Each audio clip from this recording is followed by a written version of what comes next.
हाँ जी, बताएं सर।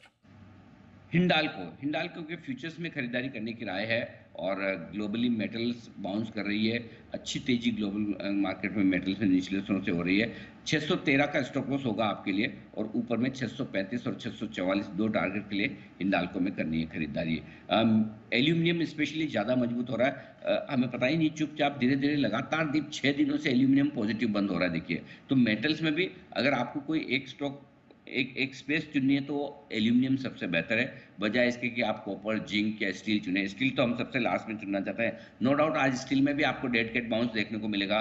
कई सारी ये JSPL, JSW steel, Tata steel वगैरह पिटे हुए स्टॉक हैं, ये दौड़ लगाएंगे। लेकिन मैं कम दौड़ लगाए चलेगा, मुझे फंडामेंटली मजबूत स्टॉक चाहिए, और वो है हिंडाल्को। यहाँ खरीदारी करने की राय आपके लिए आती हुई दिख रही है।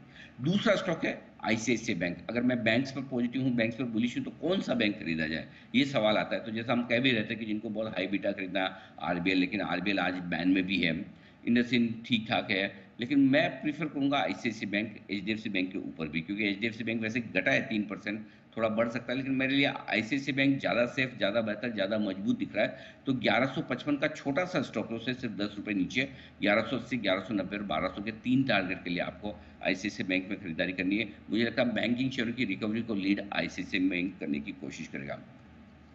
मेटल्स के साथ माइनिंग स्टॉक पर हम पॉजिटिव है। एनएमडीसी जो शुक्रवार को काफ़ी कमजोरी के साथ बंद होता हुआ दिखा था दीप, और ये भी बैन में आ चुका है। यहाँ पर भी आपको कैश मार्केट में खरीदारी करनी है कि फ्यूचर्स में, और इसलिए कि 200 रुपये का स्टॉक आप कैश मार्केट में बड़ा नहीं है। 2000 का शेयर हो, 1000 का हो, 3000 का हो, तो आपको लगता है क्या है, 2000 रुपये के स्टॉक की डिलीवरी लेंगे। लेकिन ये कैश मार्केट में 200 रुपये का स्टॉक है, ज़्यादा महंगा नहीं है। 207 रुपये के स्टॉक लॉस से खरीदना है। 214, 217 और 224 एक अच्छी शॉर्ट कवरिंग और रिकवरी की उम्मीद हम कर रहे हैं, क्योंकि मेटल्स और माइनिंग दोनों स्टॉक्स में बाउंस बैक की उम्मीद है। और वैसे भी 6% शायद शुक्रवार को, परसों ये इसलिए गिर गया था कि लोगों को लगा कि जो माइनिंग पर टैक्स लगाया है वो इस पे भी इम्पैक्ट आएगा। हमारा ये मानना है कि वो ज़्यादातर प्राइवेट प्लेयर्स के लिए है, तो सरकारी कंपनियों पर कोई असर है नहीं। तो यहाँ पर खरीदारी का एक अच्छा मौका बन सकता है। और मैं आपको दीप साथ ही बता दूँ, 9 बजे भी मेरे पास में आपके लिए दो बहुत ही दो तो है ही हैं, हो सकता है तीन भी हो जाए।